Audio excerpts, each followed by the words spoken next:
Hello, everyone. We are live. Let me know how the audio is so that we could get started. Let me know if there are any connection issues. I hope everything is working fine. So, the way this works is that I'm going to be answering questions. We have 8 Patreon questions, and I'm going to go through the Patreon questions. And after that, if anybody is interested as a member, as a YouTube member, I'm going to post a link to our YouTube members in the community tab so you could come up live on air and ask us questions. This is something new that we're doing, so I'm assuming that this is not going to be something that people are familiar with yet, but eventually maybe if I talk about it enough, some people would be interested in coming up and just talk to me live on air instead of sending me their questions. So patrons get to ask their questions ahead of time, and I answer them, and I spend enough time on them. Um, that's the bonus for the patrons.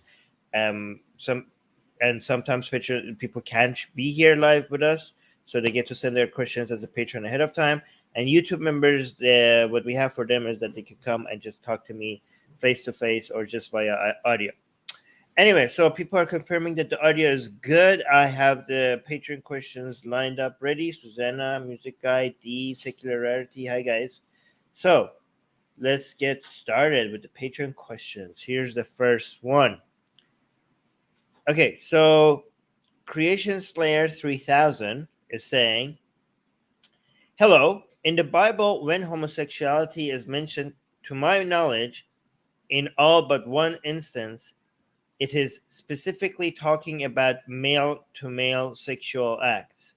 I was wondering, is the focus on male homosexuals similar in Islam? And if so, why the focus on gay men? Female homosexuality and bisexuality are far more common, so why only one mention of that?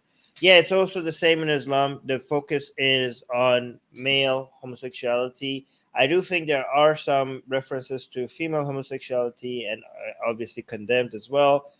But I think the main factor that you have to pay attention to why the male homosexuality is being focused is what academics refer to as the ew factor. The ew factor is what's scientifically referred to as, right? So I just think like men are not just trying to protect depravity, try to fight against depravity, but I think it's also against masculinity and their manhood being challenged. Or I think it's more about it's not just about avoiding certain immoral acts happening. I think it's also about protecting a certain identity. You know what I mean? I don't know if you. Why is it that men, right, find like gay boys more of a challenge than gay women? Like, challenge to what? Like, why is it more of a threat? It's because, like, imagine as a father finding out that your son is gay relative to your daughter being gay. The reason why for a lot of men that's more of a more disgusting and more of a taboo, much bigger of a taboo, is because the role of a man and what it means to be a man and what it means to show manhood, it's much more important, right? Women, women like are doing their thing in their isolation or whatever, right? For you to be powerful, for you to be alpha, for you to show strength in a society, that matters not just for you as an individual.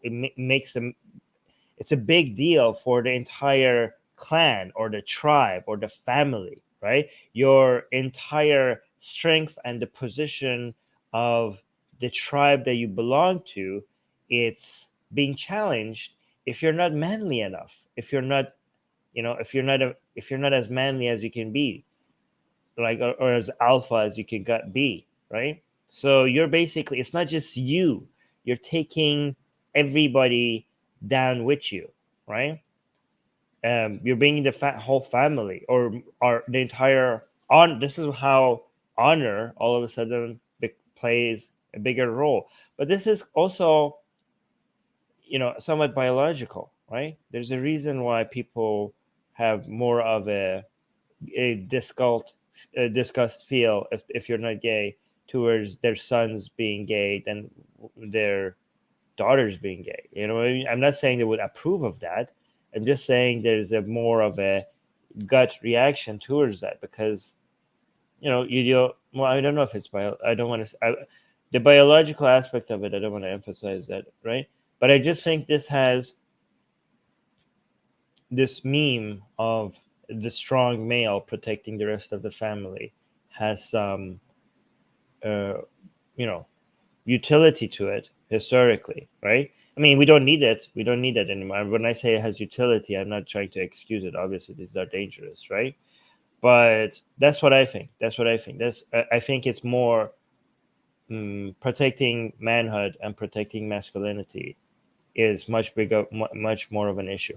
It also might be a lack of knowledge about the fact that women do these things. You know what I mean? Like this, I mean, women in their corners, whatever they're doing, that's just women. Like men. Okay, so here's another factor: who wrote these laws? Men wrote these laws. Men are more familiar with what other men do, and they're disgusted by it or threatened by it or just don't like it, but what women do, they're doing it in the shadows. They're doing it in wherever spaces they have attributed for women separate from the eyes of men, right?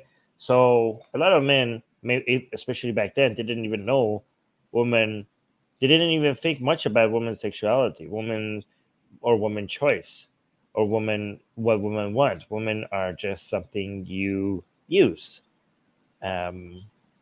Sometimes the way women are discussed in religious scripture, you wonder if they even assume that they have any agency.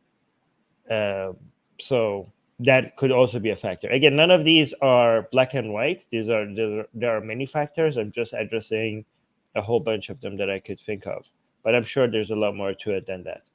Let me know what you guys think. Oh, Secularity saying, yeah, I think you are spot on, Armin. Well, thank you. All right. Oh, Creation Slayer 3000 again with another question asking, during the episodes where you review Daniel Haggaju's videos, I noticed that he said several times that the truth of Islam and philosophical truth are separate discussions. He did? I don't remember that. While talking to religious people myself, I noticed the same trend to a kind of non-overlapping magisteria argument. My truth doesn't conflict with science. What do you find? What do you find is the best way to address this? Love the content. Stay based. My truth doesn't conflict science. Okay, so it really depends on who you're talking to, right? Some people. So philosophic. So for some hardcore Muslims, right, the realm of philosophy and science are, kind of the same realm.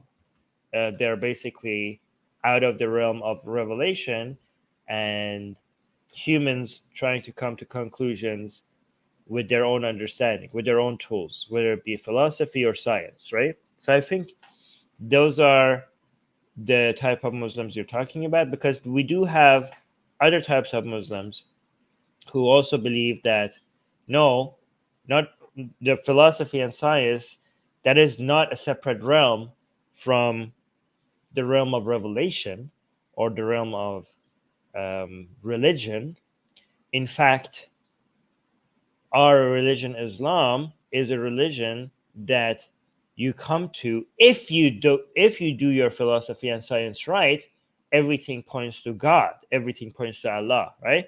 So let me see if I can think of two other positions. So let's just focus on these two positions. I'm assuming there are other positions, right? You have people who believe that the way you come to by God and know God and His religion is true revelation.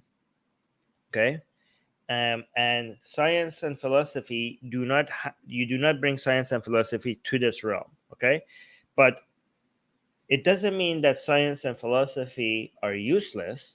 Science and philosophy might be useful for other things. So often these people get accused of being anti-science or anti-philosophy. They say like we're not anti-science or anti-philosophy. They're just saying that you go do your science and philosophy for figuring out, I don't know, how to cure cancer or how to make a goddamn fridge, right? Or I don't know what I don't know what they use philosophy for, but for something, right? But figure that, use it. Sure, why not? Of course, that's great. Do your science. But when it comes to what is the best way of living, um, you know, and also why should what religion is, the fact that you have. I mean, I want to say why you should be worshiping God, but technically these kind of people think that you shouldn't even be questioning that. You just follow God's revelation. There's nothing to be questioned or argued in the realm of worshiping Allah or following Muhammad. You just follow. You just do what you're told. Okay. And they're saying like yeah, but they're not dismissing science. Okay. But so that's group A. And group B Muslims, and I'm pretty sure there's group C, D, and E and F, but I'm just simplifying it right now. Group D is like, you know what? Actually, the best way to know Allah, this is not true, okay? The best way to know Allah and the best way to know why Islam is the best religion and why Islam makes sense is through science and philosophy, okay? We have, and the extreme version of that, okay, which not that many people believe, but I think the philosophers of the golden age of Arabs and Persian, which other people refer to as the golden age of Islam, they went as far as saying like not only science and philosophy is the best way to come at even these fundamental truths as much as like I don't know, what Muhammad was trying to show people. It's the best way, so much so that they were saying maybe revelation was for the average people, were for the for the commoners, for the peasants, like we philosophers and scientists, we have a better way. We have a more direct, and Sufis even say that, right? Yeah, we have a more direct way to the ultimate truth. But because you people cannot be at our level, there was a prophet that came and told you these stuff because you guys are stupid, you guys are not at our level, right? So that's the extreme version of it. I'm not saying there's many Muslims who believe that, right? So when your question is what do you find it? So I'm assuming that Daniel Hayraju or Sajid, these are people who believe to different extents that coming God himself and following Muhammad himself, Sajid especially, you don't need reasoning for that. You don't need science for that. You need philosophy for that. You just follow. You just follow. You just understand. You just understand what is expected of you, and you do it. Dani Haraju is a little bit more on like, well, to non-Muslims, we have to kind of get them with the science and philosophy first. Maybe later they get convinced of that, right? That this is the way. But I think eventually he also believes that you follow God because you follow God. But then you go a little bit more to the side of philosophy side, and you get to somebody like Muhammad Hijab, right? Who talks more about philosophy than he speaks about Quran. I mean, maybe recently he might be pushed into going in the other direction, but we'll see. The question is whether the Quran is enough, right? Like, why are we trying to know God through philosophy, where a lot of these people understand to be mainly the work of ancient pagans, right? So their view of philosophy is the influence of philosophy in the world of Islam is basically the influence of people like Aristotle or Socrates, and these were pagans. And why do we need that? Like, we have the Quran. Isn't the God himself says in his book that this is a complete book? Why would we need anything else, right? And I think when you say, what do you think is the best way to address this, is to just use it, like, depending, what is your goal and who are you talking to? Are you talking about like making YouTube videos? Are you talking about talking to an individual Muslim? Because if you're talking to an individual Muslim, I think the best method is the Socratic method, right? You could just curiously, be genuinely curious and just keep asking them about their views.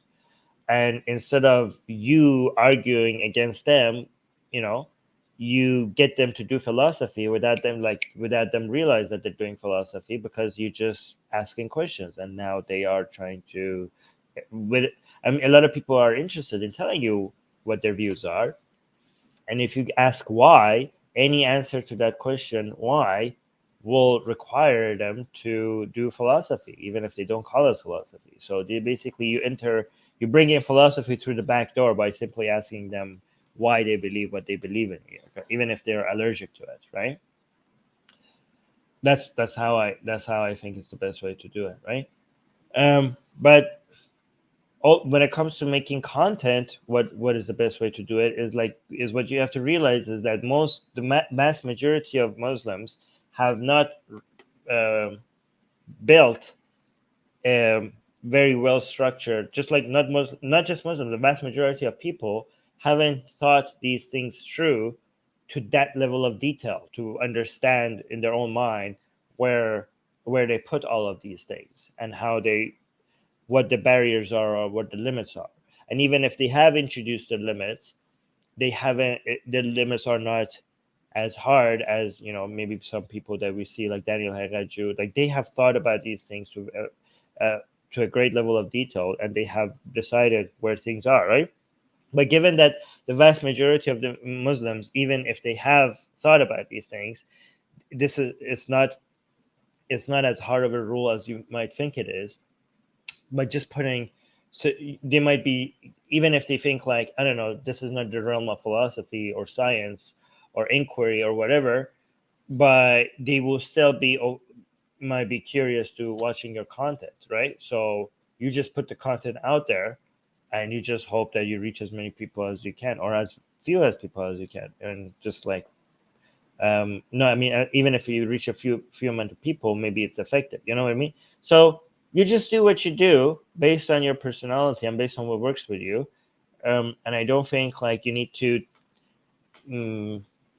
tailor it exactly to be like, oh, this is what works best for these people. Just do what resonates with you, and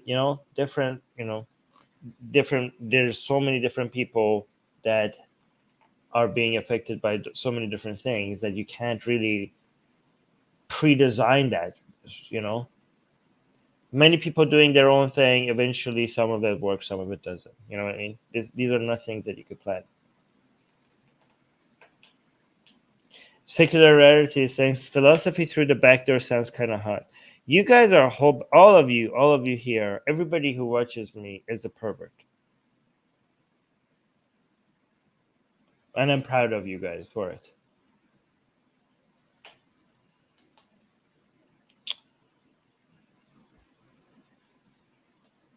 Okay.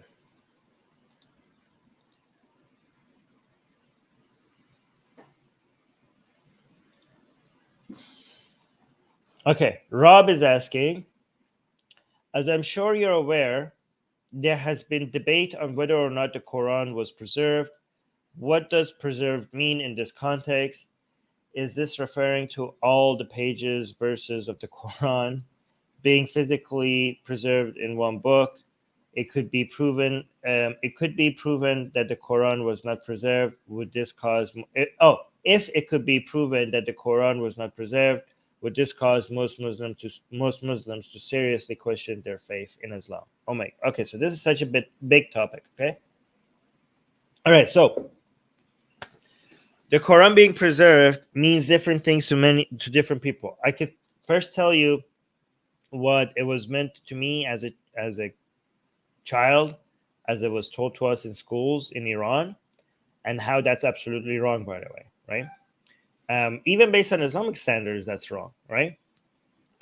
And how this was always like a hidden secret that the scholars never claimed. I don't know how it became such a big meme. Okay, so we were told as kids in Iran that one of the main miracles of the Quran is how God protected it, so much so that not a single dot, all right, not a single dot has been changed since Revelation. It's perfectly preserved, all right. The problem for the main problem. Okay, so before I tell you the main problem, and they also very much highlight this, how big of a this is a huge miracle, the fact that the Quran hasn't changed since the revelation to Muhammad. But also this is important because this is in contrast to, this was a major competition point to with other scripture, because the claim is like, unlike the Quran, the Jews and Christians, their scripture has been corrupted. Their scripture has changed. This is one reason why you should come to Islam, because unlike other, so Jesus was a Muslim, Moses was a Muslim, David was a Muslim, and what they were teaching you was the teachings of Allah, but you can't reach to the teachings of Allah through those religions because you don't have the preserved words of Allah through those religions, since those books has been corrupted. Like, that's not the problem with Jesus or Moses or David or whatever. There was nothing wrong with them, but their people didn't preserve their books. So the only way, one reason why you should come to Islam is because the only way to access Allah's uncorrupted word is through Islam, right? So there's so many problems with this claim. Is, first of all, when they told us that not a single dot in the Quran has been changed, they didn't tell us that the original Quran didn't have any dots to begin with. Okay, so the original, like Arabic, the original Arabic at the alleged time of when Muhammad was, it didn't have dots. Dots were something that were added to Arabic later. So, and originally the claim was that the skeleton of the Arabic words, like without the vowels, without the a, o, and without the dots, given that that was later added by humans, the dots and the vowel markers or whatever they call, that part could not have been the word of God. That part could not be the original sacred revelation. So the skeleton, the rest of it, that is the original revelation. And that's why you see in some earlier Qurans, they write the skeleton, the original, Arabic part, in black, and they put the rest in different colors because they want to highlight which part of the Quran is the revelation of God, and the rest is like you just add so that you could read it more easily, right? And so the claim is, when they say that when these people are referring to the Quran, they're not referring to a physical book. So like you're saying, are they talking about a physical book? No, the Quran is a spiritual, like a non-material book. So every single Quran that we have, like, here's a Quran, right? So this is a Quran that I have right here, right? This is a Quran. This is not the Quran. This is a reflection of the Quran, right? So these words are, a reflection of a Quran that exists independently from time and space. It's the word of. So what has been preserved is the word of God, the uncreated word of God. All right. It's kind of like oh my God, people are going to get butthurt over it. It's kind of like idol worshiping, right? So the idol that you're praying to, like the idol of Zeus, is not Zeus himself, okay? But there is a Zeus somewhere, and this is like, I don't know, a reflection of him, right? So there is a Quran. Some people refer to it as like there's a copy of Quran that is in heaven, and all these Qurans are just basically a copy of that. So those revelations of Allah, those revelations reflect Allah's perfect word, and it just exists. Okay. Um, I don't know if you know this, but they refer to it as the uncreated word of God, and that's a challenge to the concept of Tawheed. I don't want to know if you want to get to it here. So, given that the word of God or the Quran is uncreated, that means it existed before the revelation, right? So, Muhammad, the Quran was revealed to him, but the Quran existed at all time, independent from time. But that's a challenge to God's oneness, because if Quran was not created, so you now have two uncreated entities, one being Allah and one being His word. But then there's a philosophical discussion: is the word of God an attribute of God, or is it an entity independent from God? I don't want to get into that, right? But anyways, so now you understand. It's not like a physical book. It's just like the word of God just exists, right? And what the question is, what does it mean that this is preserved? It means different things, right? So some people are talking about ever since Muhammad received the word of God, that word that he received, since the reception of it till now, nothing about it has been changed. Nothing about it has been changed. Okay, that's what some people refer to. Some people are referring to ever since the third Caliph, Osman, when he canonized the Quran. And this is like maybe non-Muslims would refer to this, right? Because Muslims, most of them believe that it wasn't changed since Muhammad himself. But some people are saying since Osman canonized the Quran, since then, nothing has been changed. Okay?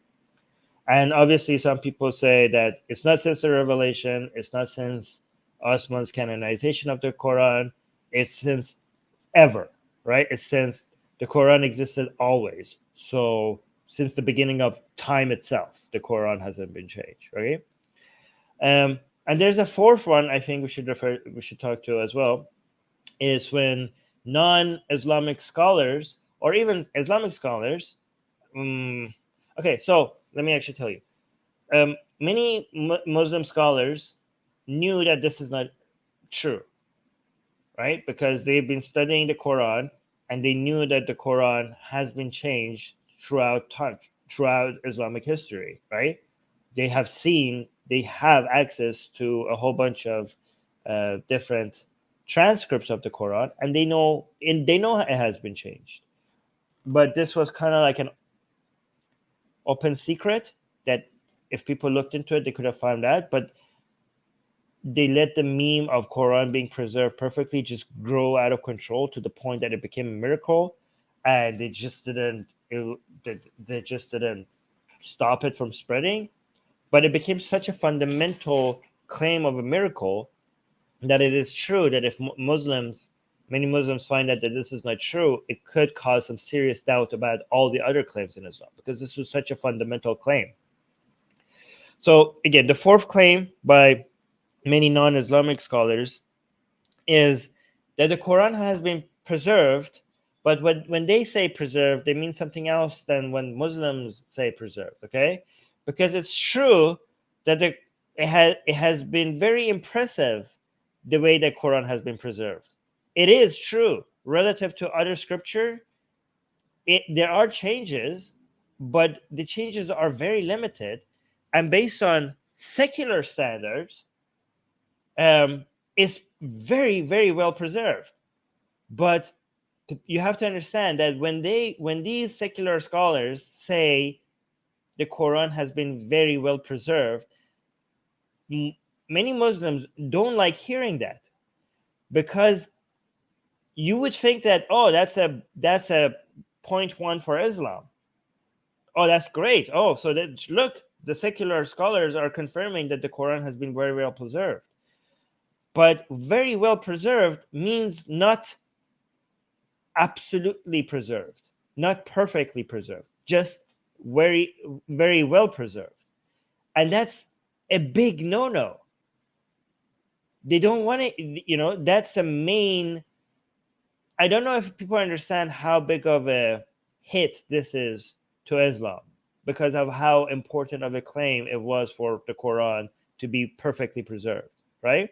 So the more scholars come out and study, the more scholars that study Islam come out and say that the Quran was very well preserved, and non-Muslims who think like, oh, look, non-Muslims who want to defend Islam come and spread this wider and wider. This is good for people who want to attack Islam because they don't understand that Muslims hearing, look how great, how well the Quran was preserved. This is a major attack on Islam because they're introducing more Muslims to the fact that the preservation was not perfect. You have to understand that even if 99.9999% of the Quran was preserved since the revelation, but there was one change, like the Quran that we have on our shelves, if there was one change from the revelation, that is a major, major hit and causes major doubt to a lot of Muslims because of how fundamental the claim of perfect preservation was. Yeah, just not 100 exactly. If it's not 100%, that's not good enough because it's not a miracle anymore. I mean, it was never a miracle, but in their eyes. But it is true that it is very well preserved, impressive, very impressively so.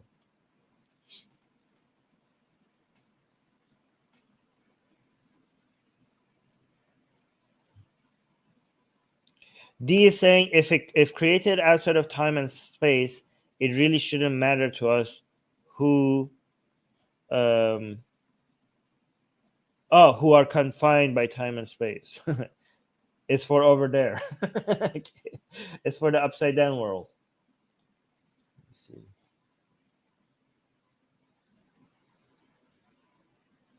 Oh wow, we're getting somebody's flirting with me on Twitch.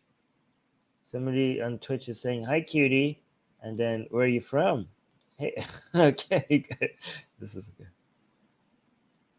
Okay, guys, if you wanna flirt with me on Twitch, follow us on Twitch. Link in the. Oh yeah, this is Atheist Republic Twitch, by the way. I don't know if the link is in. Secular Rarity saying, "Damn, did Armin just make a Stranger Things world reference?" Yes, I did. Yes. Okay, so that was Rob's question, and we did that one. All right, here's another Rob question. Rob is asking, it is my understanding that Shia Islam is less restrictive than Sunni Islam when it comes to music, dancing, and art. For example, Shia Islam permits drawing pictures of people or animals, while Sunni Islam that's just generally considered haram. Do you know why this is? Was Ali more permissive of these things than Abu Bakr was? No. That is not the reason. All right. First of all, you have to understand that it used to be the other way around. It used to be that Sunni Islam was more open to, more flexible than Shia Islam. Okay. So, first of all, forget Abu Bakr and Ali. Okay. So when it comes to Abu Bakr and Ali, that is the foundations of how Shia Islam started. It was like it was a family dispute. This is how I usually summarize the evolution of the Shia Sunni divide. This is my summary of it. A family dispute turned into a political dispute, turned into a theological dispute. Okay? So when you're talking about Ali and Abu Bakr, this is the family / political dispute phase. This is not the theological. This is not the part, the Shia Sunni divide was defined way after Abu Bakr and Ali were gone.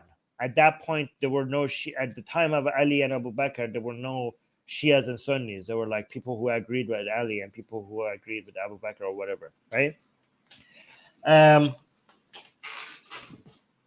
So, and Ali, I think, was one.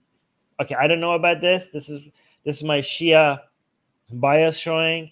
I think Ali, we were told like Abu Bakr and Osman and Ali, they were less Islamic than Ali. Okay, but this is, I don't know if this is, I don't think this is true. This is just like Shia propaganda that I've been brainwashed with. Okay, so yeah. Well, okay, so where was I? All right, so originally the way at the foundations after the whole 4 caliphs were over and stuff, like initial Islamic world, if you have to think about it, right? The people that the prototype of the proto Shias and proto Sunnis, the way they looked at the world is that the Sunnis were more flexible because there be no Muhammad. So how do we realize what is Islamic and what is not Islamic? And like you know what we do? We think about it. Yeah, we think about it. We do ijtihad. There was promise that the Muslim community, the Ummah, if they come to an agreement, Muhammad promised that they will come to a proper agreement, right? So we just do ijtihad and we just like decide what's the right thing to do. Okay, there's no Muhammad to tell us, so we just use the Quran and the Sunnah. And if it's not covered by the Quran and Sunnah, we just do ijtihad and we just use the Quran and Sunnah to figure out what this new case that hasn't the Quran and Sunnah has any reference to, based on the precedent that the Quran and Sunnah set, what conclusions that we have to come up with here. Okay, so we have to think. Okay, we have to use our brains. Okay, that introduces flexibility. Okay, the Shias and the proto Shias, on the other hand, they were like, how dare you? How dare you? Think about you're relying on your brain. You're relying on human flawed logic. That's not acceptable, right? The proto Shias, they're like, God would not leave Muslims alone. There has to be a guide, a perfect guide, not just a guide. The Sunnis, they believe Muhammad was perfect. They didn't believe Omar, Abu Bakr, Ali, or anyone else was perfect. They're just like, we're just gonna do the best we can. Okay, but the Shias required perfection because they would say a just God would not leave his people without a perfect guide for us to follow perfectly, not like think about it and come up with our own conclusions. Okay, so you have, after Muhammad, you have Ali, and then Hassan, Hussein, and the 12 Imams. And the 12th Imam, during his hiding, he has ways to send you guides or whatever. That's another topic for another day. But you have your Imams, and they represent the perfect way to do Islam. Okay, do you want to know if you're Islamic properly? Well, look at the Imam at your time, or just ask him. Okay, but you follow perfectly, and you don't use your own logic or reasoning. So based on that standard, Sunnis used to be a lot less restrictive than Shias. Okay, so how did that change?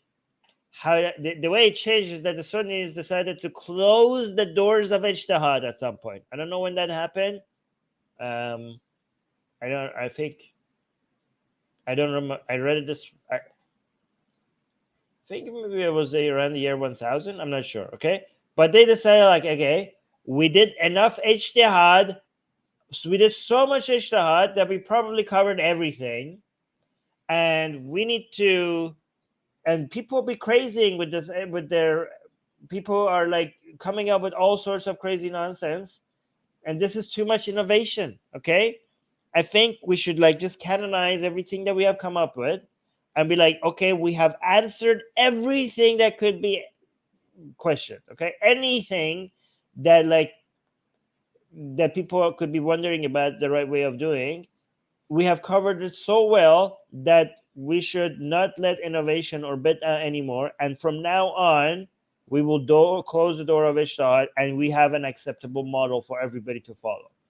And then you have the four schools of Islamic, four schools of thought in Sunni Islam, and I like just pick, and I like which one is the correct one, because there was too much like people were like starting to, they were worried, rightfully so, about like too much divergence and sex after sex after sex. So like we have four schools of thought. Pick which. We're not going to compete with each other. Okay, we're not going to say that this one is right, that one is wrong. All four of them are correct, even though they have sometimes contradictory suggestions. If you pick one of them, you're going to be fine. Okay, like as long as you abide by the school of thought that each one of, so it's not like these four are fighting with each other. Like you're expected as a proper Sunni if you pick one of them and just abide by it. Okay, so just pick one of these and go with that. And from now on, no innovation, no ijtihad, just shut it down. Okay, but but this whole ijtihad concept remained in Shia Islam. I think they might have copied it from the Sunnis. Okay, so in Shia Islam, on the other hand, we had so many things. First of all, the Shias were being oppressed by the Sunni majority. Okay. Second of all, Shia Islam was under heavy influence of Persian culture, right? So a lot of these things that you're talking about, like drawing and art and animals and stuff like that, they come from influence from a Persian culture, Persian art, Persian poetry, all of that. Okay, and also Sufism. So one way to, So the Persian world also was heavily influenced by mysticism, and then you had mysticism influencing Sunni world and also influencing the Shia world. And I don't know, the way that it was cracked down in the Sunni world, it survived in a different way in the Shia world, right? So it's so much so that they didn't even call it Sufism; they called it Irfan. Anyways, that's another topic for a different day. So it was influenced by all that mysticism as well, which might have loosened it up a little bit. What else did it affect it that made it loosen up? The fact that it was a rebellion. Oh, okay. Here's another thing. Okay, so the Shia world being influenced by the culture, Iranian culture, and was, given that it was home to rebels against the authorities, might have had certain freedoms given to people because this is what rebels do. Okay, another thing that I wanted to mention, what was it? This is very important. Yeah, I forgot.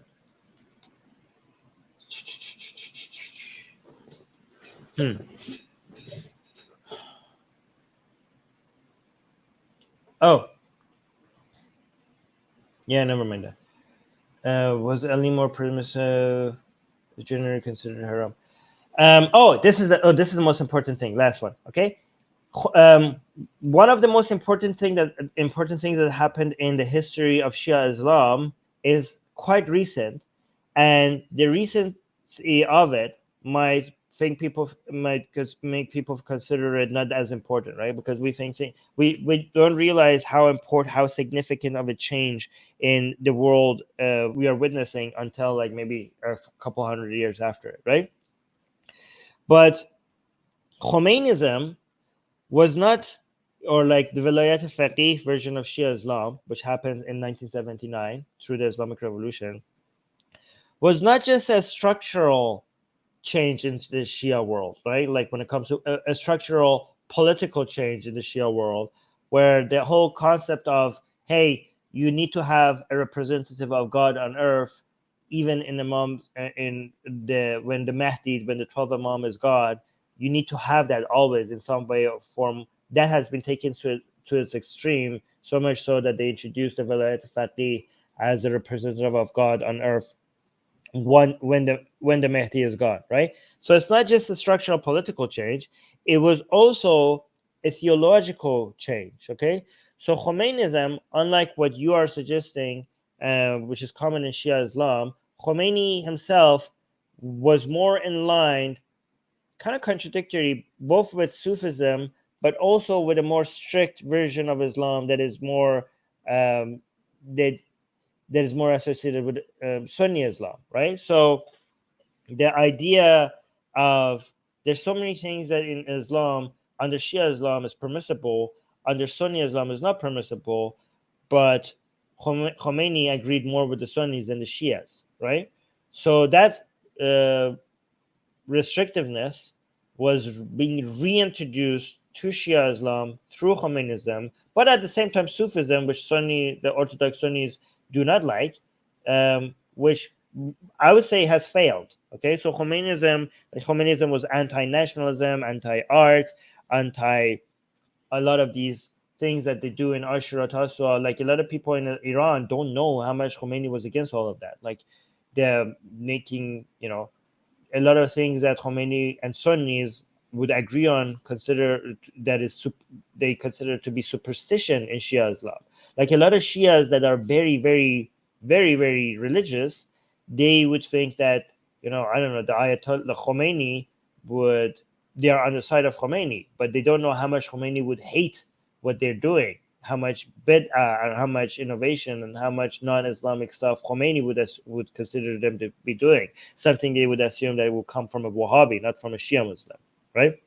Oh, one last thing that I want to mention is that Sunni Islam also became a lot more restrictive through the influence of a guy by the name of Ibn Taymiyyah. Okay, so a lot of the hardcore finding shirk everywhere, like everything, like, oh, this is shirk, that is shirk. Oh my God, you like that doll? Well, you're worshiping it. God damn it, you're a mushrik. Okay, so like the whole trying to, okay, so you know how I said Shias were obsessed with following their imams? Okay, so through people like Ibn Taymiyyah, Sunnis became very obsessive over doing things, and also Imam Ahmad way before him, but mostly like the popularization of that was done through the Ibn Taymiyyah. Sunnis, a lot of Sunnis, not all, became very obsessed in perfectly copying the way Muhammad and his companions lived, and how to do politics perfectly like how Medina was being ruled. Okay, and Ibn Taymiyyah popularized that, and also accusing people of doing shirk or associating partners with God, and calling people, like, evaluating whether people are Muslims or not, so much so that accusing Shias of not being Muslims. So that strict model was something that introduced with these people. And then something that you guys might be more familiar with, because this is also something more recent in history that is a big deal, were the Salafis, right? And the Wahhabi movement. So a lot of you might associate Sunnism with a lot more strictness and consider it to be a lot more restrictive, given how big of a deal Salafism and Wahhabism, how big of a deal, how much of a highlight they have been receiving, right?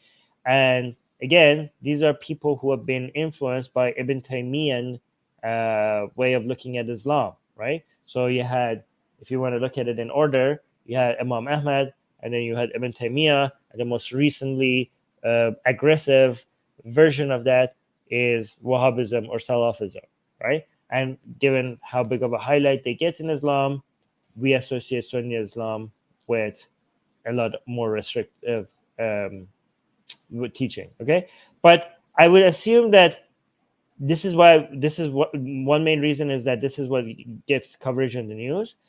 I would think that you might have a different view of this if you were, for example, living in Iran, right?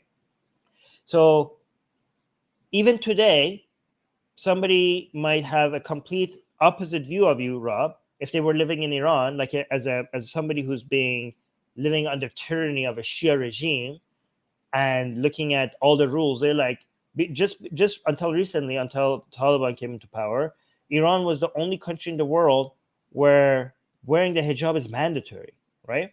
And then you have a theocracy, and then you have Islam, Islamic law influencing everything from the TV to your workspace to the schools. And there's a lot of things that are banned in Iran because of Shia Islam.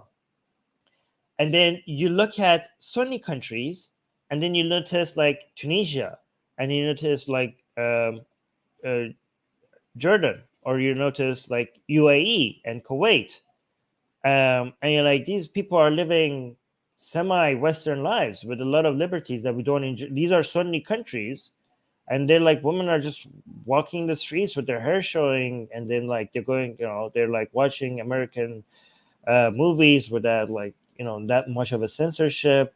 Like they're like living semi-liberal lives. And then you look at Saudi goddamn Arabia, and they're like, holy crap, they're like, in Saudi Arabia they're bringing concerts, and now alcohol is being like, maybe like, what is like, so to a person living in Iran, this question might be like, who cares about the fact that Shia Islam permits, I don't know, drawing pictures of animals?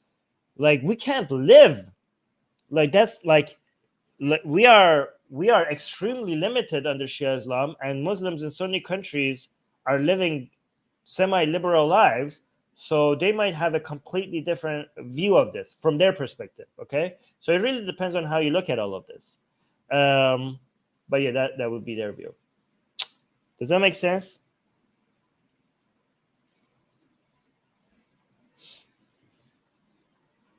Okay, so I'm seeing a new question in the live chat. Oh, thank you, Susanna. Already highlighted that for me. Thank you.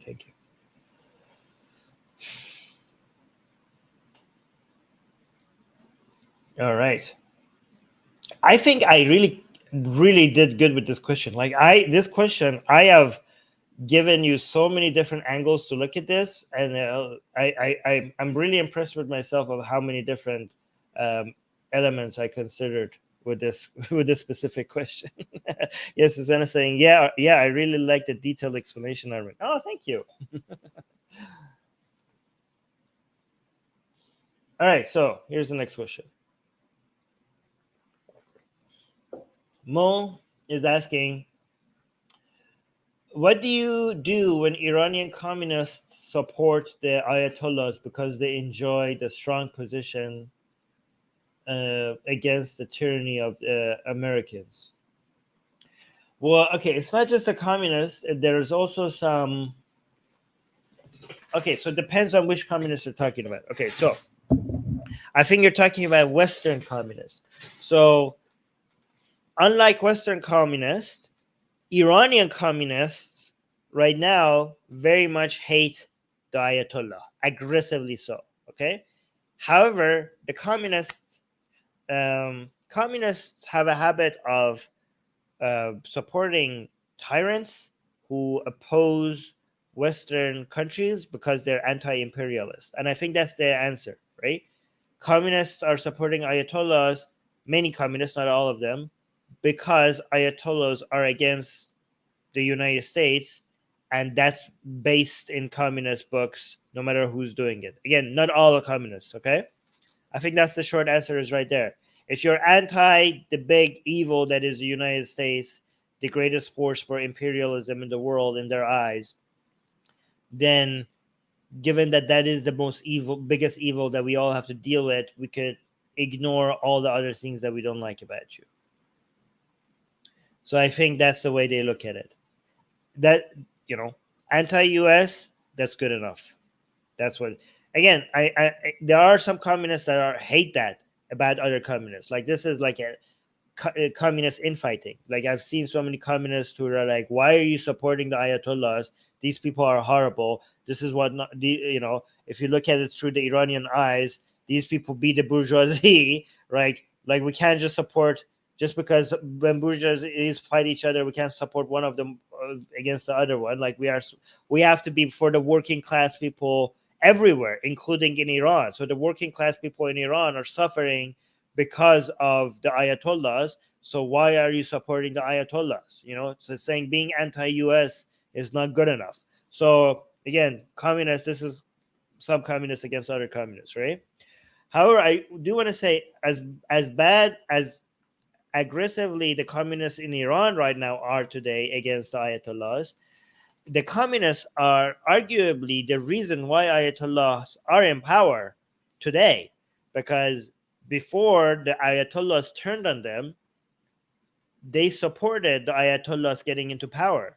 And in fact, they started using Shia narratives as a way to give an Islamic branding to their communism. And they thought the communists and the Ayatollahs united with each other to make the 1979 Islamic Revolution happen. And then when the Ayatollahs came to power, they turned on the communists and they started executing them in mass numbers, right?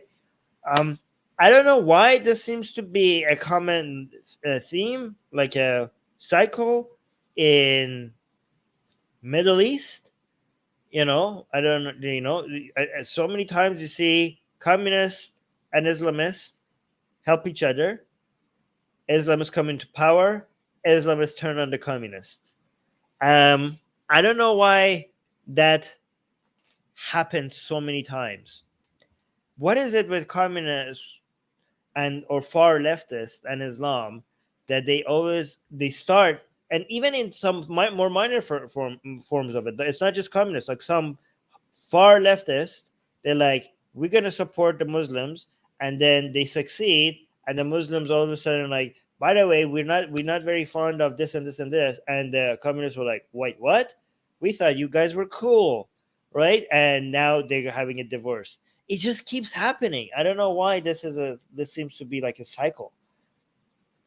Yeah, authoritarian leftists particularly. Exactly. Yeah.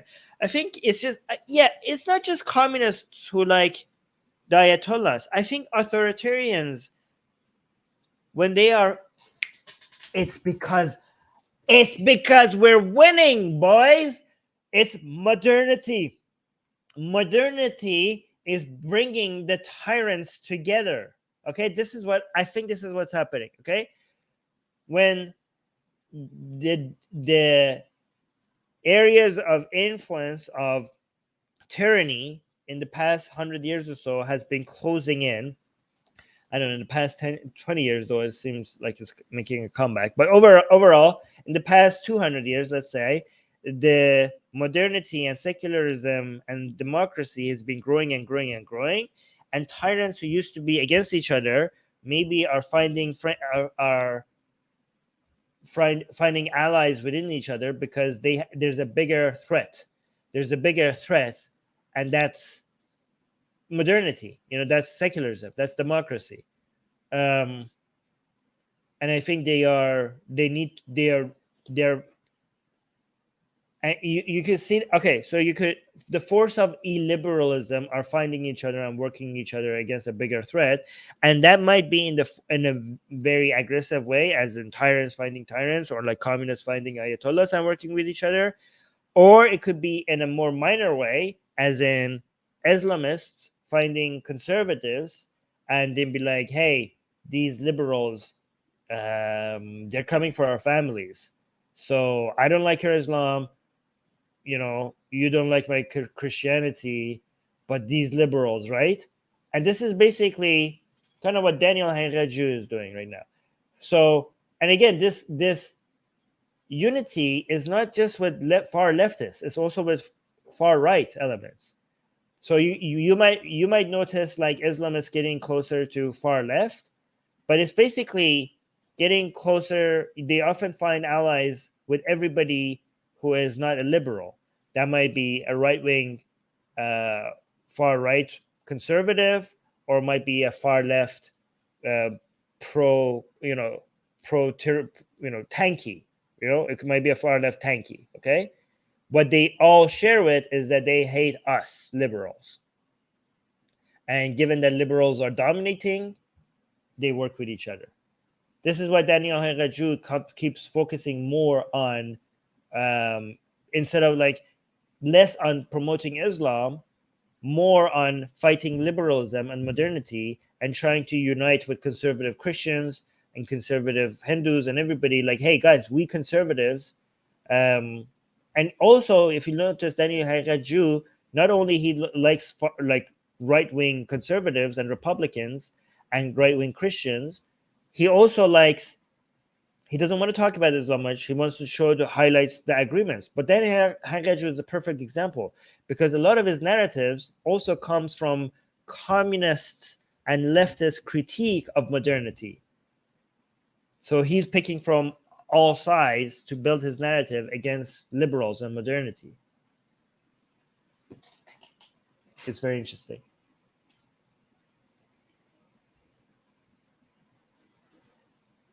Let me see. Yeah, exactly. D is saying the enemy of my enemy. Yeah, this is kind of like that situation. Kenji in the live chat is saying a lot of leftists prioritize anti-Americanism over their other values, in my opinion. Well, I mean, arguably that makes a lot of sense, because Americanism, they're seeing it as a symbol of liberalism, and liberalism is arguably taking over if you look at the history in the past 200 years. So it makes sense to focus, why would you even speak about promoting communism when people are are so in their minds brainwashed by the current liberal hegemony in the world?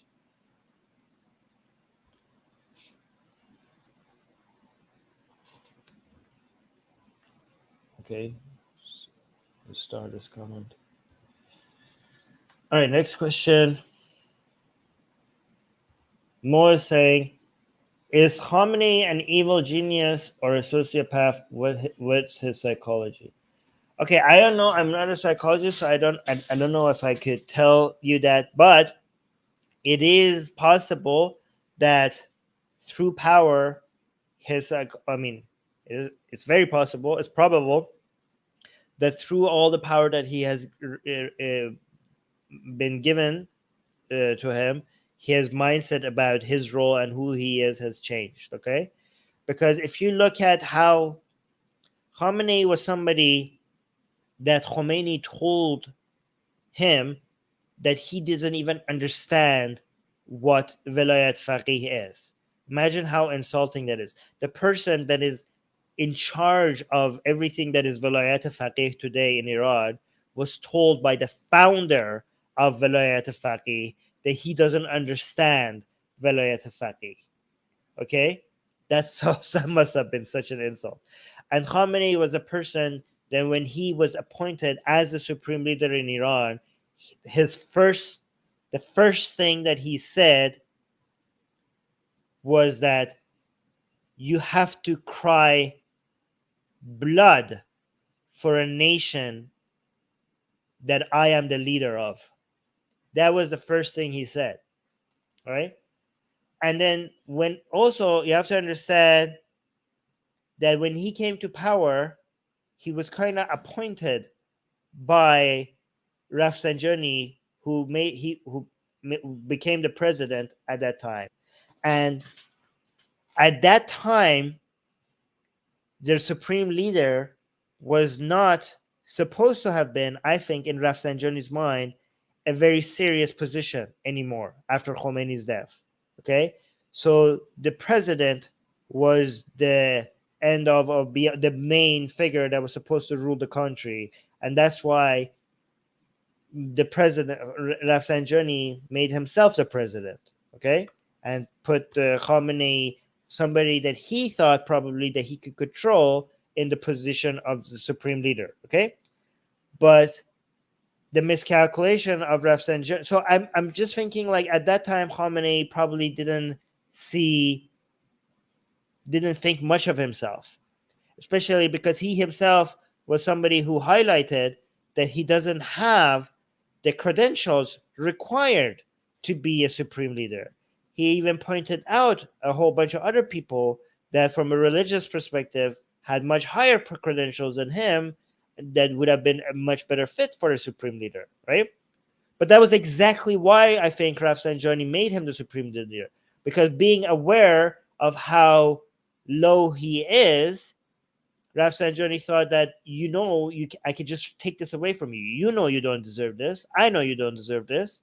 So you probably would be somebody who would be easier to control compared to somebody that think that this is obviously my role, right?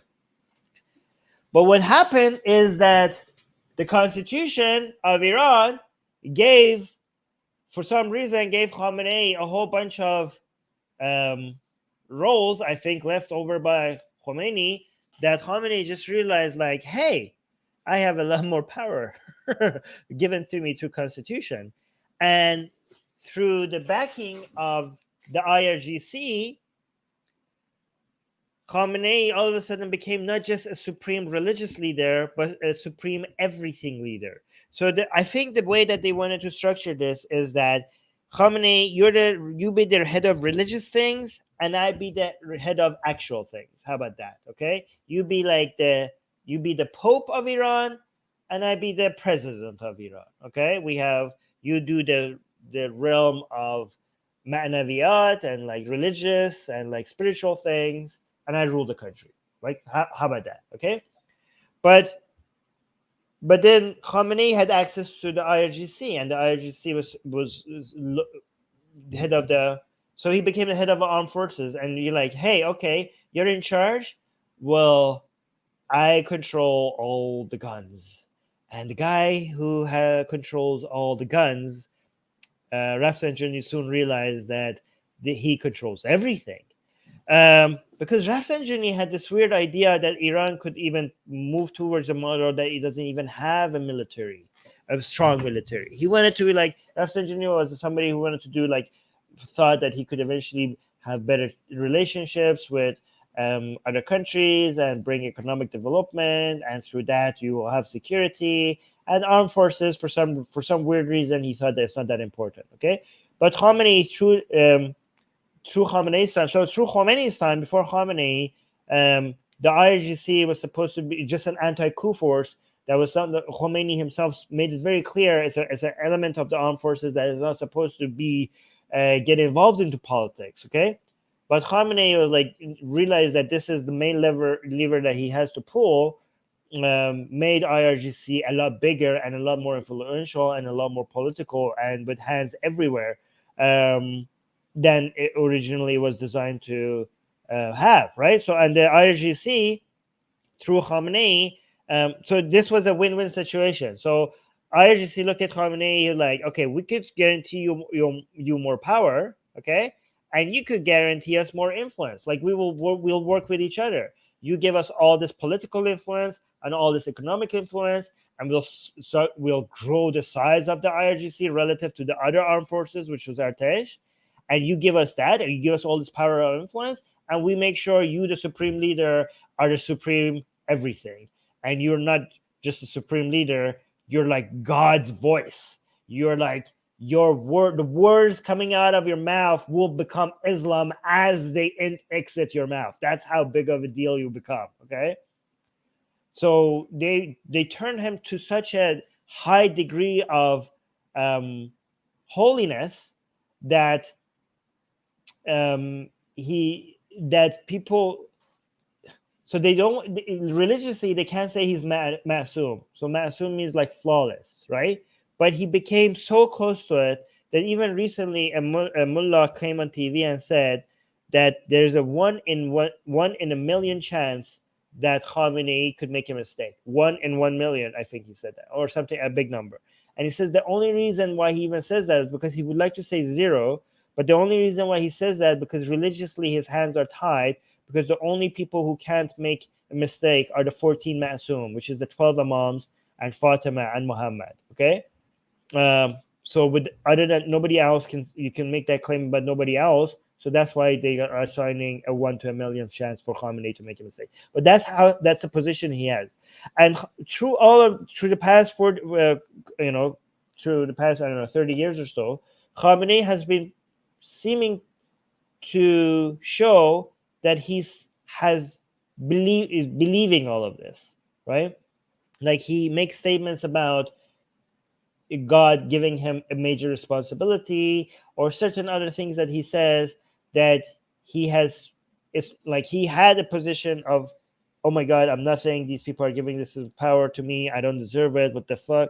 The country, like, you have to cry blood for a country that I'm the leader of. To that slowly become like, hey, I might actually be God's representative on earth. Like, again, I'm not a psychologist, but based on the things that he says, it seems like he believes it. Again, I don't know. Maybe I can't know what happens in someone's mind. So whether or not he's a genius, it might be not a genius of one mind. It might be that managed to get him to the position where he is, because I think it was a collective effort. It was a collective effort of Khamenei and the people who were in charge of IRGC at the time.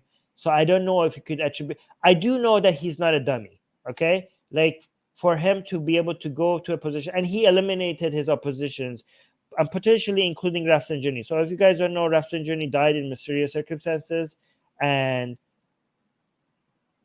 it was potentially Khamenei that removed him from power, like from not just power but from life. Anyways, he has been successfully eliminating all the people that have been challenging his authority, or removing him from positions of power, or house arresting them, or all sorts of other things. Okay, and he has survived against all odds. So I don't know. He's no dummy. Like, he must have been doing something right for him to be this successful. But again, I don't want to attribute all of it to him. PK saying absolute power makes people go mad. Well, I don't know if he is insane in some levels, in some certain areas. Like, he literally believes that he's in war with actual demons, like not symbolic demons, but actual demons, right? So he is mad in that sense. But politically, he has been proven to be extremely effectively strategic. Yeah, Susanna is saying absolute power corrupts absolutely. Exactly. So there's that. Yeah, I'm loving the questions today.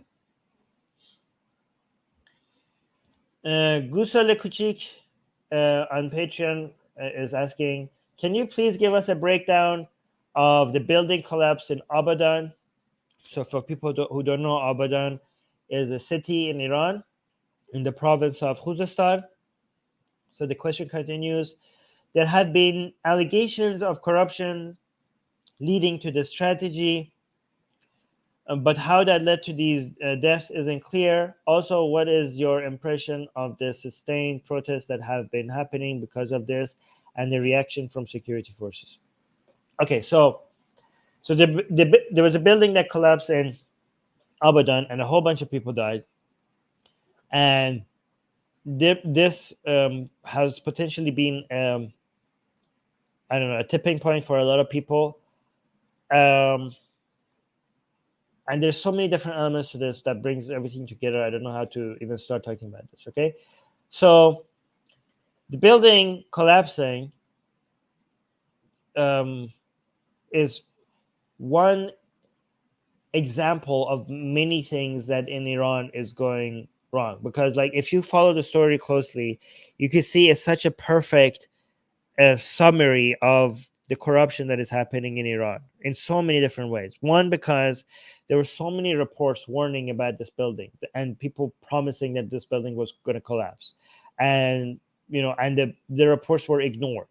And the building, people were in the building, people were in the cafeteria, people were at restaurants or in the mall, in the restaurant, or in the building, and doing their thing. There were offices, and again, there were a whole bunch of people who died there. And why was the reports ignored? Well, because people were making money, right? And people, there are certain people, the people in charge of making this building. They had the main guy, especially responsible for making this building, the developer or the CEO of a company, and he had connections to the higher ups. Like, he was a person that it was very well connected, and a report showing this building is going to collapse didn't stop him from making the building and making his profits off of the building, right? And to a lot of people in Iran, this building, it's a tragedy, the people who died, but also the way that the reports were ignored for the sake of this one man making his profits. It's an indication of how things work in Iran, right? So when people, even before this building collapsed in Khuzestan, there has been a lot of protests, and also in other places in Iran, right? But this, at the middle of all these protests, this building collapsing, and the reasons behind it being highlighted, has made a lot of people make this collapse of this building a highlight of their protest, because it's such a perfect indication of many things wrong with everything in Iran, right? I think that's the main reason. And the guy, by the way, who's responsible for this, have said to be in the building while the building collapsed. So the guy that the guy that is responsible for building this building is said to be dead, but people are not believing it. There's so many conspiracies from, I don't know what to believe right now, right? There's like, they have camera footage that he's somewhere else, and the odds of him being in the building at that time, they're saying it's very low. And they think a lot of people are assuming that he's not dead. They're saying that he's dead because they're trying to, after the building collapsed, they're just trying to hide him, right? And actually, whether he's dead or not, the fact that so many people are just refusing to believe the official narrative that the man is dead is just such an indication of the mistrust between the people and anybody who has any position of authority, right? So even if he's actually dead, the fact that people just don't believe what the authorities tell them just shows such a divide between the people and whoever's in charge. Like, it's just not, the revolution was, Iranian revolution was supposed to be bring up a whole bunch of people that tell you how things ought to be, and people just follow you as a magi to follow, right?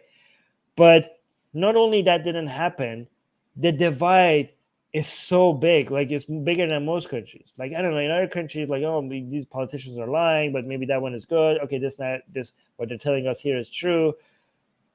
But like in Iran, it has been, the situation is like, some people, like, some people say, like, if the sun is shining and we can see the sun, and the authorities tells us that it's daytime, we will believe that it's night, even if we could see the sun with our own eyes. Like, that's how big the divide has become between the people and the authorities. Again, not all. They also have their supporters. And yes, Susanna saying in the live chat, yes, this was such a big story. Music guy saying, sounds like South Korea in the 80s. Okay, interesting. I'm saying in the 90s, where corruption caused a lot of buildings to collapse. So safety standard, because of safety standards being yeeted for money. Yeah, exactly. And also D is pointing out, which is important, guys, the protest, like, everything is being attributed to Khamenei, to the highest positions in the country, even a collapse of the building, all the way to Khamenei.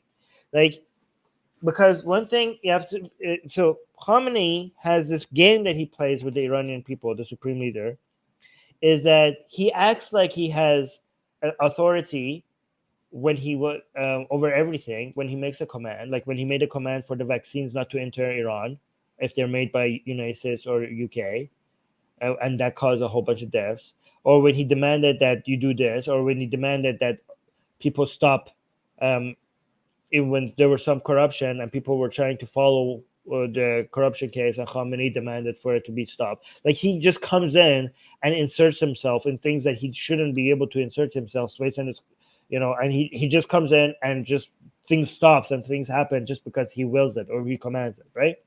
But then, so he shows that he has authority everywhere. Everything that happens in Iran, if he disapproves of it, it should stop. That's how he sees it, right? And that's how it works.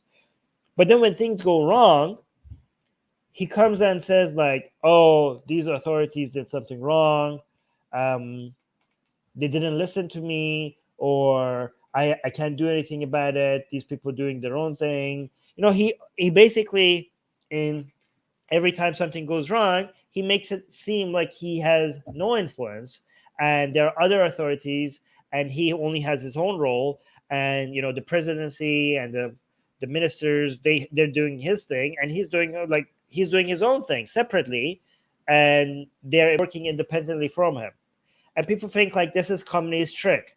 He takes credit for having so much authority, and when things go right, they bless him. He's kind of like God. When things go well, people thank God. When things go bad, they're like, it wasn't God, right? So, I mean, that's how Khamenei basically plays this game, as if bad things have nothing to do with him. And sometimes he comes and holds people responsible as if he's the hero who's saving the day, right? Like, oh, we need to look into this. Why did this happen? And people are like, it was you, mofo, it was you. We know it was you. You like how like you're in charge of everything, and this becomes a much more difficult for him to act like this, because he is on record earlier in the revolution. We have audio of him, multiple audio of him saying that the people are in charge. If people are poor and people are unhappy, the main responsibility is not the enemies of Islam, are not the enemies of Iran. It's the people in power, are the people who are in the highest power. They're responsible. And like, well, guess what? You're in power right now, so you are saying that you should be the one who's responsible, right? You have so many different audios of him earlier that he says this. So you can't just say like this, like, oh, who's like, you're like, when things go wrong, like, who did this? Like, we have the people who are responsible. And now people in the street, when they're protesting the collapse of this building or everything else, their chants indicate that they specifically hold him responsible, because they say D to him. And I don't want to say it because YouTube might think I'm saying. YouTube is very sensitive if you like wish like that upon an individual. So I'm not going to say it, but they're just saying they're wishing him something bad. The chance like D to Khamenei. Okay, so not that D, the other D. Oh my. Well, also that. Actually, no, never mind. Also that D, but they say that as well. But anyways, never mind. We're getting off track. Anyways, let's go to the next question. So, another question by Gusela Kuchik. Oh yeah, actually, music guy is saying he has handful of people to throw under the bus as well. Yes, he does. Yes, exactly. They always have a scapegoat. Somebody needs to pay the price. Not that the music guy. All right, guys. Next question. Gusara Kuchik is asking, will you please do more streams where you discuss the latest drama and funny happenings on Iranian social media? I missed those. They were a lot of fun. Okay, guys, let me know in the comment section. Yeah, I should do more of those. Okay, but also let me know in the comment after the stream is over if you want to see those back. I missed those too. All right, so that was the last patron question. I'm going to do the live chat question, but just in case anybody wants to come up, I'm going to post the link for anybody to come up only to members on the community tab. So if you're a YouTube member, you should be able to see now on the community tab a link for you to be able to come up, but I'm not suspecting anybody would, because we're like, this is a smaller community here on Secular Jihadists, and we're like only introducing this as a option. But just in case anybody wants to come up, only members there's a link that makes you be able to come up here and ask your questions live, but only you're going to be able to see it only if you're a YouTube member. But anyways, let me just answer the YouTube live chat questions. D is saying, I read that after what Mali has accused French troops of massacres, they have embraced Russian help in its fight with Islamist group. Is this a front against NATO? Um, yeah, I mean, I heard that as well, but I also heard that a lot of people there themselves don't like this. There's a whole bunch of radio stations and over there also that is doing Russian propaganda, right? And they're denying doing so. They're saying like no. I mean, so for example, there's a lot of Russia's influence in Africa is a lot more intense than French ones, right? So they're very the proxies that Russia uses in France, they are much less concerned. As okay, I'm not endorsing the history of France in Africa. Okay, I know there has been a very dark history, but based on today, based on the way they act today, their standards are a lot higher than how Russians are behaving in Africa right now. Okay, and Russians in Africa, the way they are operating, it's in the interest of other people who are also not that worried about human rights issues, right? So, and also, they might support certain media to act on their behalf. And there's not much oversight over to see what radio station or what TV station is getting support from where. So you just have to go by the words that they are like working independently. But the narratives is so pro-Russia that it's hard to believe that, right? So what's the question? Mali has accused French troops of massacres. They have embraced Russian. Yeah, but Russian troops. I don't know which massacre are you referring to, because are you talking about earlier, like the history of French involvement in over there, because that has been very bad. Are you talking about something more recent? Okay, because the Russian proxies are a lot worse, and the French media like France 24 and over there, it's a lot more fair. It's a lot more balanced, and I think the Russian ones do not cover. Oh, okay. Here's another thing that I think a lot of people. But when you talk about those the African countries where France and Russia are competing with each other, right? So you have to consider the people and the people in charge. Okay, the people, it is within their best interest to rely more on France than Russia. Okay, but a lot of people over there are also brainwashed to back tyrants or dictators or people who don't care about human rights records or people who have tyrannical ambitions. Okay, because what they don't like about France's influence over there is that France does cover a whole bunch of negative things that happens over there, and also a lot of negative things that they might be responsible for, right? So you might look at like France being more critical of their activities, and we might think like that's a good thing, but they see it as foreign media middling where they shouldn't be middling, and also only highlighting the negative. They're not highlighting any good news that is happening around that region. They're only highlighting the bad stuff. Okay, but then they look at Russian media, and Russian media, knowing that they need the support of people in charge, they're also highlighting a whole bunch of things that are wholesome that is happening over there, right? So not knowing the motivation behind the people behind the people who are doing this, because they're trying to exert soft power in the region, right? At the face of it, that looks a lot better, right? Like, oh, these French people who always were here and meddling in things that they shouldn't be meddling in, they're always telling us how horrible this is, how the world sees Africa. They only see the negative. They always report on bad stuff that is happening here, but we also have good stuff that is happening here. And look at the only people who are recognizing that, are the Russian media. So why shouldn't we welcome them more here?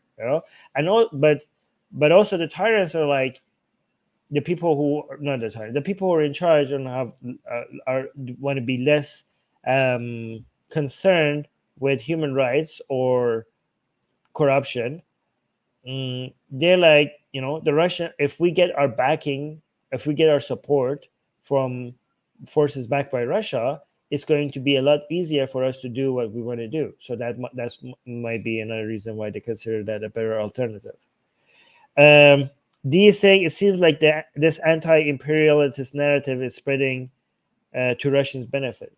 Yeah, I mean, Russia was always like, Putin was always interested in that. Like, this goes as far as back as Putin being concerned about Western powers being involved in Libya, and then all of this, they're being so frustrated with that to doing something as crazy as supporting Assad. You know what I mean? Even though it doesn't seem like it had much of an interest. So I think the way Putin is looking at the world is not just like Russia versus NATO.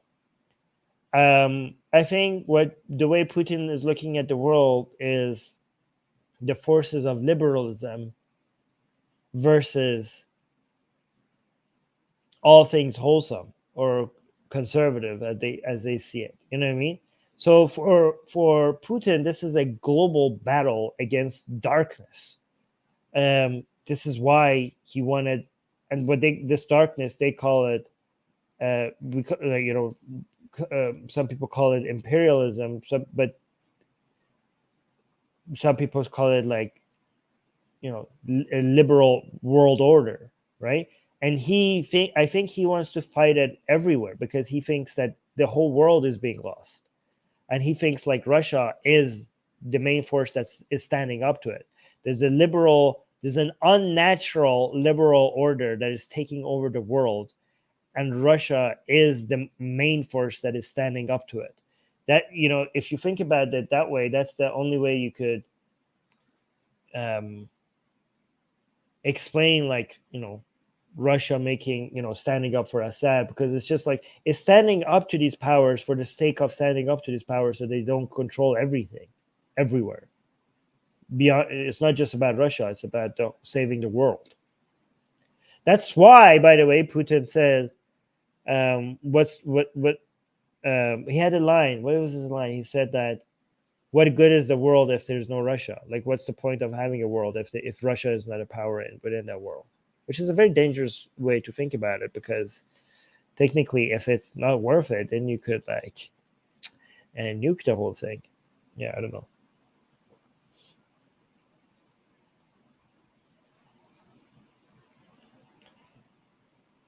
Yeah, it's very interesting because Russia is having it's very interesting that we're thinking about these Western countries with imperialism as imperialists, and the forces that are standing up to it are doing actual imperialism. Like, Russia is having imperial expansion goals, but some people see it as standing up to imperialism, but they're not doing imperialism. You're doing imperialism. But I don't think Putin himself sees that as I don't think Putin himself sees, like, this is how other people look at it. I don't think Putin himself sees it as standing up to imperialism. I think Putin himself doesn't have an issue with imperialism. He would think a perfect world would be a world where the United States is still a major power, but there's another major power that is competing with it, and they're both doing imperialism together, right? I think I think he thinks things are out of balance when there's one force but there's another force to compete with it or to stand up next to it, and that he thinks the fact that there's only one major power is putting things out of balance, and that's why things are becoming so unnatural to the point where families are even being threatened and stuff. Like, I don't think, like, based on Putin's philosophy, I think he wouldn't even want Russia to be the only superpower. I think he thinks that if you have only one superpower, that's how things become this unnatural, right? Maybe he doesn't even think like liberalism wouldn't be that much of an issue if you had like a conservative force in the world that was, competing with it. Yeah, I think that might be his philosophy, but I don't know.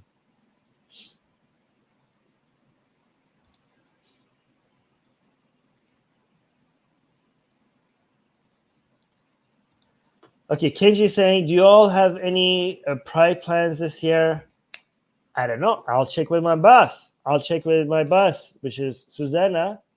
And that's not because she's LGBT. Okay, that helps, but because it's only because she's the boss. She's the CEO.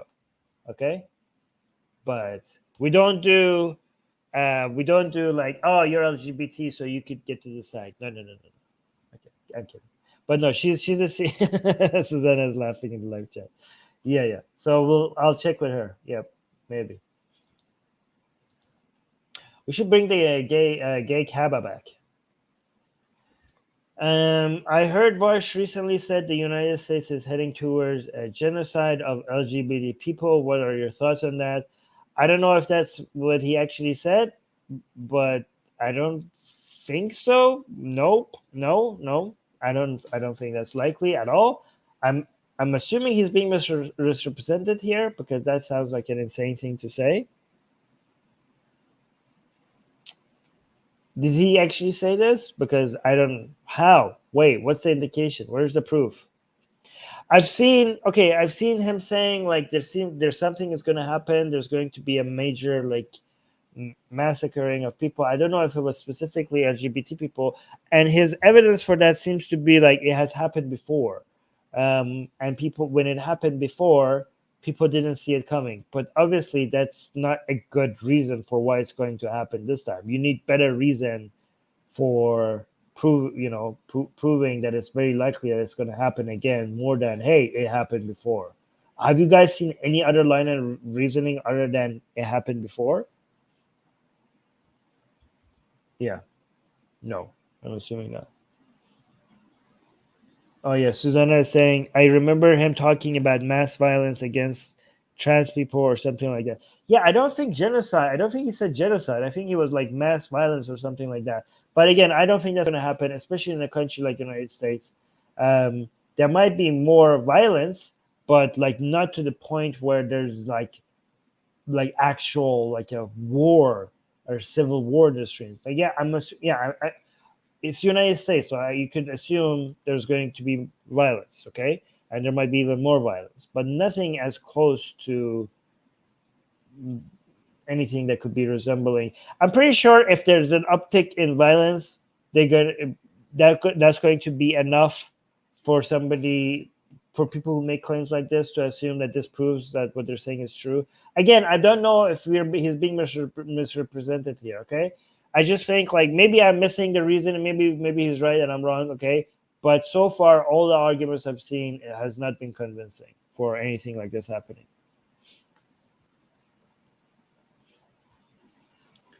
Other than this take, though, Vash has had some really good takes on so many other things. This take, I don't agree with, though.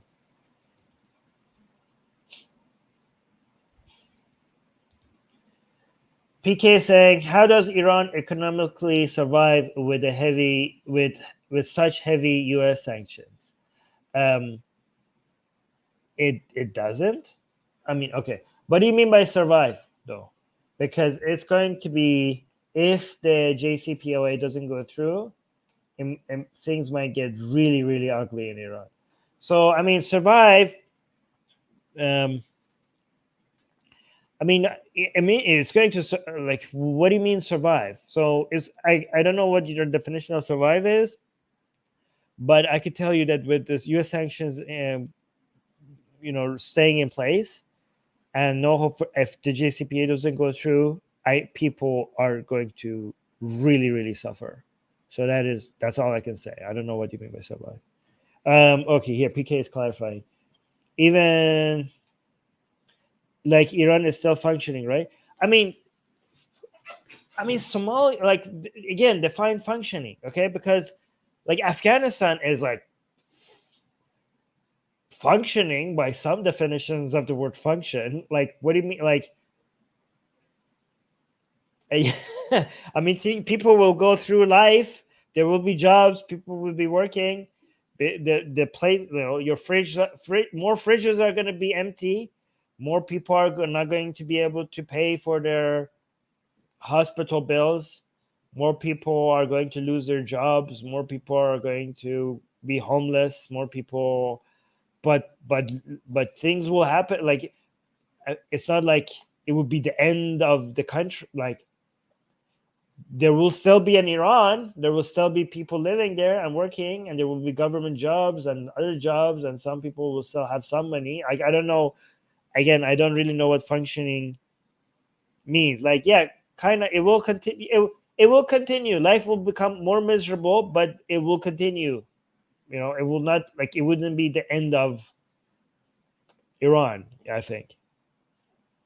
And yeah, and also music guys are pointing out that the rich will get by fine. Exactly. The rich, there will be a lot of very powerful people, very influential people. I mean, with the sanctions continuing, there might be some people that would be even better off in Iran with the sanctions than without the sanctions, especially people within the IRGC, for example. So, not all of them, but some of them. PK saying, like I expected, massive chaos and protests, but it's yes. So I think you could expect much more protests, and the protests will make things difficult for the people in power. And even, I mean, guys, even if the whole thing breaks apart, like what is going to break apart? Like, it will still, people will still wake up and go to work, and there will still be traffic, there will still be school. I mean, even if there's a revolution, which I don't think there will be a lot more protests, but not to the point where the regime would fall. I mean, everything is possible. There could always be a black swan effect that turns things in a direction that we can't predict right now. But even if that gets to that point where the whole regime falls, the country will still move forward. I mean, a lot more miserably with the current sanctions, but it will still there will still be an Iran. Like, I don't know if that makes any sense. Music guy saying it will only fall apart if the military breaks apart. Okay, but what would fall apart? Like, the regime will fall apart, right? There will still be Iran. There will still be the Iranian people. There will still people wake up and go to work, and kids will go to school and all of that. Secular Jihadists saying there will still be traffic? Question mark, question mark. Are you kidding me? Why can't we get rid of this horror? Yeah, there might be even more traffic. Okay, Higgs boson is saying, what's the status? Yeah, I think so. PK, I don't want to dismiss your question. So I think we should. It's not that black and white. So I think we should be like talking about a spectrum, like how things will change. Like instead of thinking like whether things will get to the point where the fabric of the society just breaks apart and everything falls apart. I think it will just be a lot more miserable, a lot more poverty, a lot more misery, a lot more poverty, and a lot more breakups of institutions, and a lot higher corruption, and a lot more. But yeah, a lot of very rich, powerful people getting richer and more powerful, right? So that all of that. All right, Higgs boson is saying, what's the status of Arab minority in Iran? I heard they were protesting and were crushed by the regime. Oh my God, that's a 2-hour discussion. Okay, let me see how I could give you a summary. All right, so the Arabs in Iran are very much oppressed by the regime. Okay, very, very much oppressed by the regime. However, they're also oppressed by many of the Iranian people, not just the regime. Okay, that has improved slightly in the past couple of years. People are becoming more aware of the evils of racism, including anti-Arab racism. So things are getting better, but it's still heavily present. So much so that some people even argue that there are no Arab Iranians, and these are just Iranians who happen to be speaking Arabic. And they're not real Arabs, because they are so anti-Arabic that they refuse to believe that there could be such a thing as Iranian Arabs. And they're like, you're fooled to thinking that you're an Arab. You're not an Arab, you're an Iranian. So that's how disgusting some of the views are. And they want to like raise awareness to these Arab-speaking Iranians. Like, if you notice, some Iranians are like, they don't say Arab Iranians, they say Arab-speaking Iranians. because that's how, they don't want to even admit that such a thing exists, Arab Iranian. So yeah, that's something that we are fighting, by the way. This is something that we are heavily involved in fighting, this level of racism on the Atheist Republic Persian YouTube channel. So this is some of our major activities on our Persian channel is not to fight religion, but these types of attitudes towards Arabs, towards Turkish people, towards Kurdish people, and towards all other minorities in Iran. Yes, they're very marginalized in Iran, true. Anyways, I'm going to do just one more question and then we'll leave. Suzanne is saying, tell us about what the Iranian economists told you. Oh, yeah, we had a show in Persian with a whole bunch of Iranian economists. It was very interesting. I don't know if I could summarize everything that was said, but it was very, very interesting. We went through so many different discussions about the current state of Iran's economy, how we got here, and where we're heading. But just so, because I have to go, I just give you the main conclusion is that there doesn't seem to be much hope. Okay, unfortunately, that was the major takeaway, that things are bad and they might get a lot worse, and there doesn't seem to be a silver lining to it at all. But again, there might be a black swan effect that changes things dramatically. But that was the assessment of the economists that we talked to. Anyway, sorry to end on such a dark note. We are, like, by the way, on a, if you know anybody who speaks Iranian, speaks Persian, introduce them to our Persian channel, Atheist Republic Persian channel. It's called Jomhuriye Bi Khodayan. I am somewhat convinced that short-term things are not going to get much better in Iran, and the investment needs to be made in raising awareness for a longer-term solution, just to increase the level of awareness people have about, logical fallacies. And I'm also working on these Persian shows, shorter Persian shows, introducing people to political philosophy, just to equip them with the tools they need to be able to, ask for their rights. But also, we're breaking a lot of taboos. We're fighting racism. We're questioning things that even atheist Iranians find sacred and something that you shouldn't be questioned, and breaking a whole bunch of, like, desensitizing, questioning things, and normalizing dissent in all sorts of ways in the Persian channel. So if you know anybody who speaks Farsi, please introduce them to the Persian channel. And also, please like this video, just so that this channel starts growing. And also, consider becoming a YouTube member. It's right next to the subscribe button. You could become a YouTube member. And so today, nobody decided to take advantage of the feature. So I'm just going to delete that right now because I need to go. But I'm hoping at some point this channel is kind of small, but I'm hoping that we get to enough members so that some people will come and talk to me live on air with their questions as a YouTube member. So again, for people who don't know, YouTube members get to come live on air and ask their questions with audio and video, or just audio. So yeah, just consider taking advantage of that feature. It's joining as a YouTube member. The button is right next to the subscribe button. All right, guys. Thank you all, and see you guys on the next stream. Bye.